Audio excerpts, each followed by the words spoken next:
Yo, what up, man? Chris, somebody checking in, man, back with the blog, man. Make sure the like button and subscribe button weighing. I appreciate all the support. Salute to everybody. Salute. Did y'all enjoy the Super Bowl?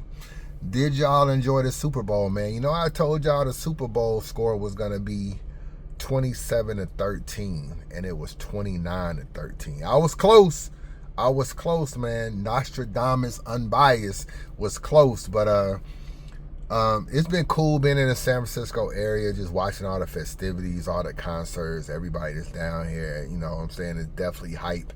I was looking at where the Super Bowl is going to be. I think next year is in LA. And then I think the following year is in Atlanta, which is going to be crazy. And then the following year is in Vegas. So that's where the Super Bowl is going to be at the next 3 years. But the ambiance and the festivities were cool.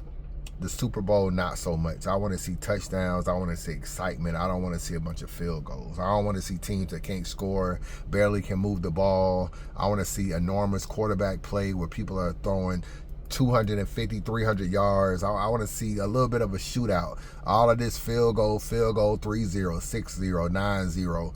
Like, man, what are we doing, man? You know what I'm saying? What are we doing? I realize that these are very, very good defenses. I think Seattle might have the #1 defense. So I do realize what was going on. But, I mean, damn. Can we be a little bit surprised? Can we be a little bit shocked?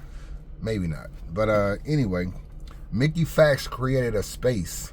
And in the space, he had a lot to get off his chest, a lot of different things to talk about. I don't really know where the Verb and Mickey issue got so deep, you know what I'm saying? I feel like amongst these little diss tracks and everything, I feel like maybe Mickey feels disrespected by Verb to some degree. I'm not necessarily sure. I'm under this light. This is the only light I can find, you know what I'm saying? What's going on? This is a light at a store. My dirty ass windshield. It's the only light I can go. That's why I'm leaning like this. If I go like this, I'm back in the dark. So I don't really know where it kind of, like, at first I thought, okay, Jay Mills kicks it off. I said that already. He shoots at T-Top. I said that already. T-Top doesn't respond. Mickey and Verb is like, yo, are you going to respond? What's up? Verb then says he will take T-Top's place and respond. He never responds. Then Mickey is like, well, hey, you were supposed to take T-Top's spot. What's taking you so long to rap? So then there was some back and forth with them, and then he sends True Foe at Mickey, and then Mickey goes against True Foe, and then he goes against Verb. At the end of this, I kind of thought that they would be cool. They would be friends. They would resume their relationship. It would be pretty whatever it is. I did not expect him to put Hitman on the track and it to go to the level that it went. I felt like Hitman really went for the juggler, talked a lot about his kids. You got a bunch of baby mamas, you live in a space. That diss track was pretty crazy. You know, they got like scenes of like the #3 and the #1 and the #4. They got a whole little building that has space on it. They have another building that says Visa, which could also, you would think would be Verb. Hold up, Visa. Verb in spaces again. Visa. Verb in spaces again. I feel like that's what that was for. I could be wrong. I don't know. I'm just guessing. But this whole space thing was a serious element to that. What else? It's just a lot of like homeless stuff and just everything was just, there was a lot of jewels and a lot of like Easter eggs, as they called it, with that song. So I felt like that song, Hitman, held no punches. Okay, cool.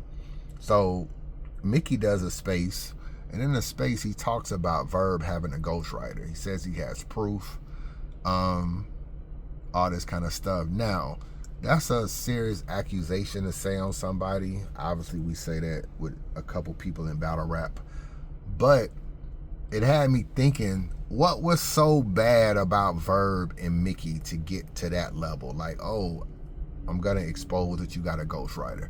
Now, I haven't listened to all of Verb's spaces. I'm pretty sure Verb has had a lot to say this week. He probably downgraded Mickey. He probably downgraded his talent, downgraded what he's accomplished, downgraded who he is in music and stuff like that, and stuff that he's accomplished, and that's probably why he did the song Accolades. So probably Mickey will probably say Verb disrespected me and went for the juggler. So I'm going for the juggler. But this is what Mickey said in a space, which was pretty telling. Let me find it. Where we at? Lying, Verb. The fuck anymore. You ready, Battle Rap Dose? You ready for the exclusive? These ain't bars. Hey, D Will. You ready for this, D Will? Let me see if you gonna shoot at me still. Let me see if you gonna shoot. Hey, the nigga A Verb paid Danger Zone to write him some fucking raps. Now, tell me I'm lying, Verb. I got the proof.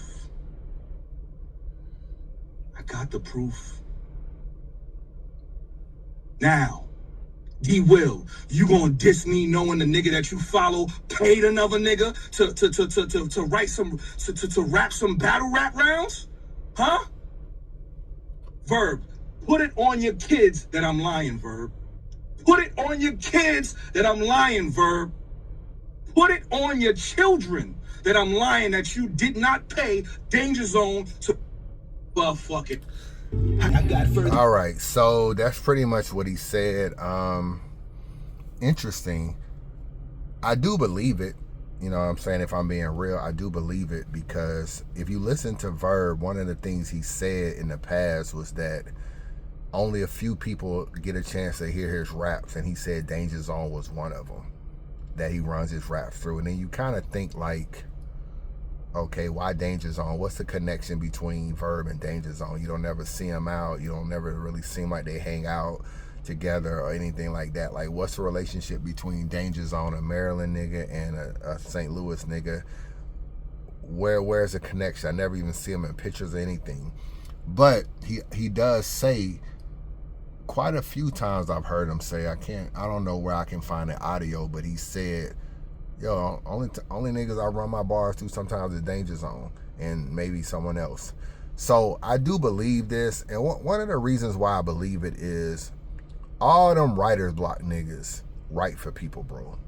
Newborn, Chilla Jones, Danger Zone, like them kind of niggas. The niggas that don't get a whole lot of respect, but they're elite writers, all this kind of stuff. A lot of people put them in writer's block or tried to add them to writer's block. I don't know if Newborn was in writer's block, but a lot of those situations, a lot of those people write for each other. That's just what they do. That's just they claim to fame, and that's how they sometimes eat and make money. Now there's other people that write, like Prep, and you know, like I already said, Newborn and stuff like that. But I do believe that the Danger Zone thing is, especially since Verb name dropped Danger Zone before in a few different occasions.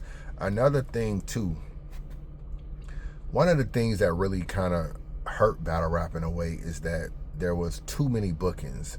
People are battling every week, every other week. I think there was a period of time when Verb battled like maybe 4 times in a month or something. He was battling like every weekend or something, or maybe 4 times in 5 weeks. I think he's even bragged about that. Like, you know, I took like 4 guys in a month or something like that, pause, or some shit like that, where he said something like that as if to say he was battling that often. When you are battling that often, it's not that you can't necessarily write your raps. It's you don't have time to write raps and remember raps. You don't have time. You have too many battles coming up. So you take a deposit. Next thing you know, you got 3 battles in 5 weeks. And it's like you're trying to prepare. So you get your money, you get your deposit, and you be like, yo, if you write these rounds for me or whatever, write this round or that round for me, I'll just pay you $300 or $400. And then you can delegate some shit to a nigga and have him do the writing, and then you just got to do the remembering. And I feel like that has gone on in battle rap behind closed doors that I hear about and be knowing about sometimes. It don't even be worth discussing because you don't really have proof. So you can come online all day and say, oh, I think so-and-so wrote for this person, so-and-so did this, and so-and-so helped out. But unless you have any proof, it doesn't go anywhere. It's not like Danger Zone is going to come online and be like, yeah, I wrote for Verb. But if you ask me, do I think that that's true? Yes, I do think that it's true. And it's not just because I don't like Verb. It's because if you are going to be pay Verb and you're going to take money and get book like Verb has, he has went through periods where he's been booked numerous of times consecutively, or very, very close, or a few times in a month. Those kind of times, Verb is not even the kind of guy that I don't view Verb as a fast writer. He's not Danny Myers or some of these other guys, or Drugs, or some of these guys that can write a rap. Niggas like Arsenal and them, they can write rap. They can write a round and remember it in 3 or 4 days. You know what I'm saying? And Verb don't strike me as that. That's what's taking him so long to do these diss tracks. He's supposed to be doing a diss track. But as you can see, Mickey done dropped a whole week of diss tracks, and Verb is just finalizing a diss track to come back at him. So it's like he takes time to write, and then you got to remember. Then you got to remember your rap. So to me, I think it's highly likely, and especially since Mickey had proof. See, one thing about Mickey, dog, he ain't like the rest of these battle rap niggas. A lot of these battle rap niggas go in spaces, they say a lot of stuff, they lie. All they do is lie, bro. A lot of these niggas lie. If Mickey Facts goes into a space and say Danger Zone is your ghostwriter and I got the proof, Danger Zone is your ghostwriter and the nigga got the proof. The nigga said, put it on your kids, you didn't write for Danger Zone. He's basically daring Verb to say something about it in a space so he can just drop the proof or the rounds or something. And all that'll be damaging. Because the thing is, why would he have a screenshot, or why would he have rounds from a battle that comes from somewhere else or in his phone? Why would he have that stuff if it wasn't forwarded to him in some capacity?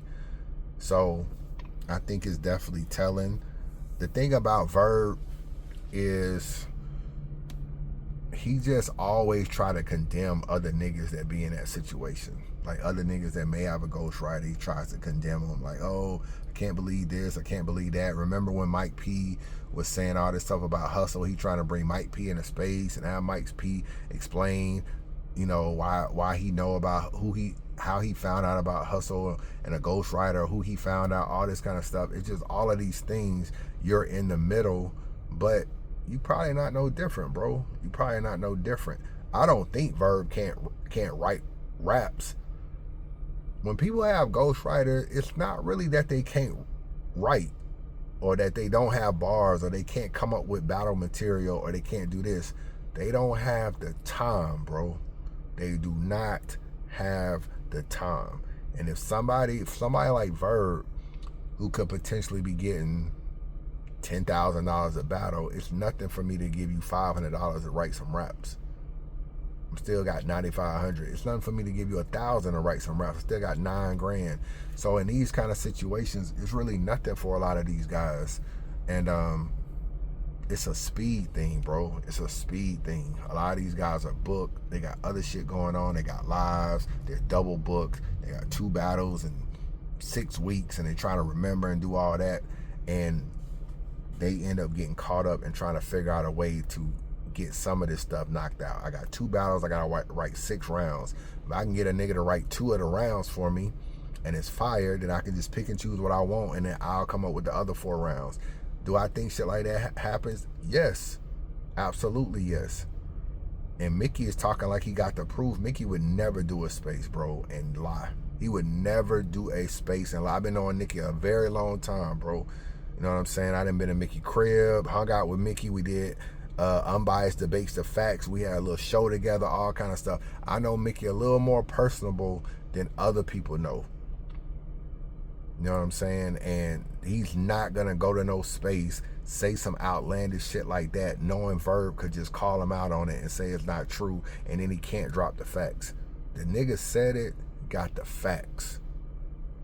Ironically, his name is Mickey Facts, so he got the facts.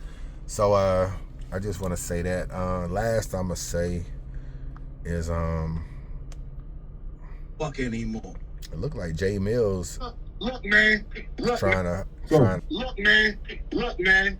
I'm just telling you, Rum. I'm giving you this week. I know free Geechee. You know what I'm saying? We need to make sure Geechee is good. But once we get past that, Valentine's Day is coming up. Rum, we not going past Valentine's Day with you, because you said I might shoot a shot at Cub and then you disappeared. We don't know what you're doing. I saw you post something the other day on your story. I mean on your page, and you look like a Marvel character. You dropped from the clouds. You landed on somebody's hood of their car. You had a mask on with a cape. That's not gonna work. We're not doing those. We're not doing that. If you gonna rap, come out inside and rap. If you not, get ready for them battles that you battle in them C-class battle rappers. Because all your battles been fillers. What's the last person y'all seen Rum Nitty battle that was of his caliber? Oh my gosh. Probably Lux. Look at the last 4 cards Rum Nitty did. Who was of his caliber? It's different over here, man. Come outside and play, man. I got a basketball. It ain't nobody on the court. It's just me. You know what I'm saying? I'm just waiting. We could do 21. We could do 1st to 10 by 1s. We could do 32 by 2s, 2s and 3s, or 1s and 2s. I'm outside. Rum Nitty, you got to come outside and play. You're not going to say, I might just throw a shot at Cub and go jump back in the closet. No, I will knock the closet door down and drag you out by your walk out. I will do it. I will do it. I'm on it like that. See, I had time to recharge my battery. My man went crazy for a whole week. That's fine. I'm ready to give somebody a wedgie, man. I'm ready to cut the strings off the JanSport, man. There it is. Rum, get ready, Rum. After school, used to cut the strings off people's JanSports and look at it like do something. Yep. There it is. That's where we at with it, man. Hey, Verb, man, it was fun, but you're done. You can go back to Spaces making $109 a month. And however you can work that out, work it out. But don't talk to... Verb actually isn't done. I think he's booked, and I think he's coming out with a track. So I don't know if the track will be as good as Mickey's tracks will be. He not gonna be able to fuck with that track that just dropped with Hitman. He not gonna be able to fuck with that at all. But I think it'll probably be better than that Throw That Motherfucker. So yeah, I mean anything is better than that. And I do hear that he's booked, so I'm gonna be on the lookout for that. And but as far as Jay Mills and Rum Nitty, I said earlier I don't really know about this because it seems kind of forced, and I do think at some point in time, if the battles with Jay Mills and other people on a beat, I'm not mad at these beat situations. I don't really care if in between battles it's just extra content and extra material. I mean, we still can get battles. It don't really mean like niggas ain't gonna battle no more because niggas doing diss tracks. So if niggas want to do diss tracks, we'll talk about the diss tracks, and then when there's some battles, we'll talk about the battles. But at the same time, there's not no real energy between Rum Nitty and I see a little line. Oh, that's the glare from that damn thing right there. There's not no real energy between Rum Nitty and Jay Mills. I know Rum might have said I'll shoot a shot or something, but the problem with Rum Nitty is that he's not gonna blog. He don't have a channel. He's not gonna do enough interviews. He's not gonna be able to like shoot a video and then promote it later on in a blog like Mills can do. Mills be shooting blogs as well. The engagement really won't be the same. The energy won't be the same, and unfortunately, Rum Nitty is just not that kind of. Rum Nitty is just not that kind of, he's just not that guy. He's just not a promoter. And you need a promoter and a back and forth when you're engaging in these kind of battles. So it just seems like Mills just want to bring want to bring Rum Nitty out. Want to get him to battle. Want to pull him out the house to battle, which comes off with too much force now. I just want somebody to just be like, yo, I think I can fuck you up. You think you can fuck me up? I'ma shoot at you and let's go. Rum don't give me that vibe right now. He'll respond just on some pride shit, like, oh, you shoot, then I'm on your helmet. But you could say that about anybody. If you shoot, then I'll shoot. No, I want somebody can step up to the plate and challenge Mills, but I don't feel like the Rum shit is organic. So I don't necessarily know. I don't know how I feel about this, and I'm not sure Rum is gonna even be able to win. To be real with you. I don't think Rum is bad on the beat. I don't know if he can fuck with Mills. I don't know. We'll see. it looks like Mill's gonna pull them out regardless. So we are gonna, the beat battles will continue. It will be a Verb response, I assume, and it will be a Rum Nitty diss coming probably in a week or so. Yeah, that's really it, man. Chris Unbiased, holla at your boy.